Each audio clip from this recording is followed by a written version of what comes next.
Today, I would like to call to action that school lunches are not feeding students enough and they are going home hungry because of these new government regulations.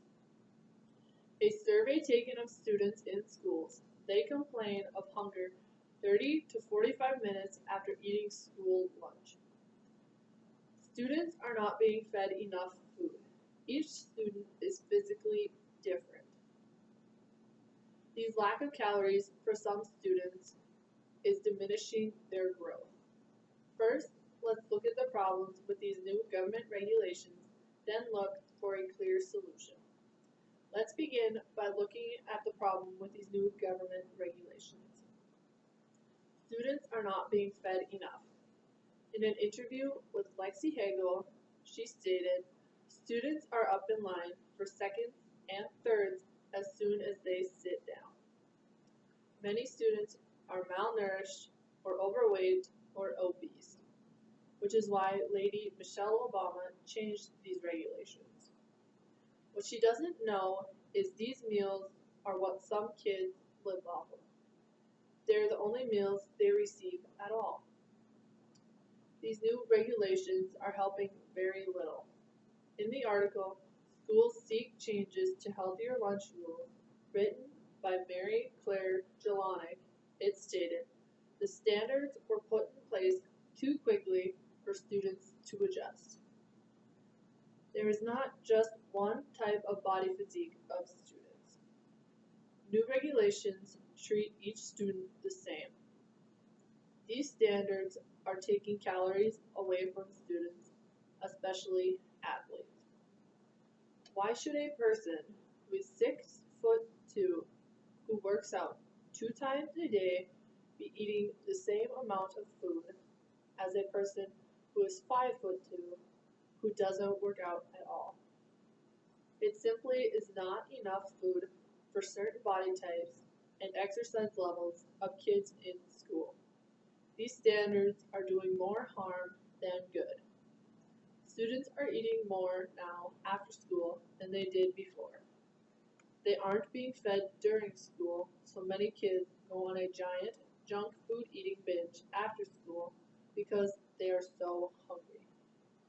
Now that we understand the problem with the new regulations, we can take the next step of discussing how to improve or stop this problem.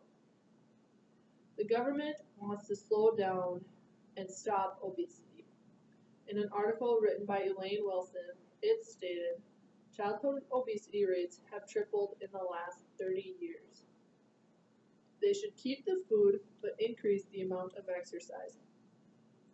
Lunches should go back to the way they were and be more filling, but still keep the small things like fruits and vegetables. Each student should get the knowledge of a meal plan that they should eat and the amount of calories they should consume. They should regulate more exercise instead of cutting calories. Exercise is not a regulation for schools. Kids in our country are lazy. They do not like to move. Regulations for exercise in schools should be made to get kids moving. If schools already have that, great, and increase the amount of time for them to exercise. The implications of this plan are very strong. The cost of these changes would be very minimal. It would cost less to go back to old meals, also increase the amount of exercise time at school. Less amounts of food would be wasted. Kids are throwing away more food than they are eating.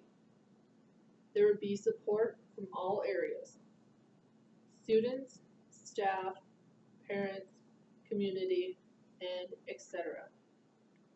Many students would agree with this plan. Ultimately, it does come down to the students because it is their lives and their choice. Changing it would allow students to have more energy as well as still eating healthy meals. Students would be in a better mood and happier with more exercise and energy-infused meals. Their brain would be more awake, attentive, and active, and they would also learn a lot more. In conclusion, Students are not well fed at school. Each student has individual needs, and those needs are not being met. An increase of exercise will benefit more than a loss of calories. It is okay to try new things. It's not bad. There's nothing wrong with it. But if it's not working, change has to happen again. Thank you.